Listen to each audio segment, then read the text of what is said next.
Yun na naman ako sa City Lights. Ay, inay, ako ba ganyan ang first honor? Siyempre, yun ako digdi para mahiling ko ang pag-craft ng mga saranggolang papalupa dun sa aga.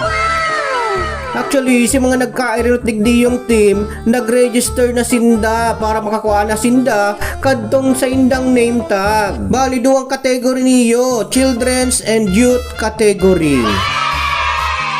Bale, iyon na niyo itong mga gaganahan sa Best in Crafting saka Best in Flying.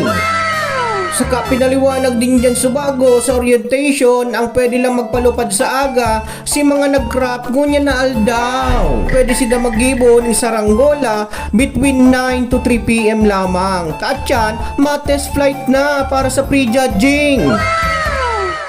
Kung mahiling nindo dyan, nag-yes-yes na yan ng mga kawayan, nagagamiton at yan. Medyo haloy-haloy pa yan, kaya nga ni mabalik na lang ko. O sige na, tamapangot to muna ko. Babo!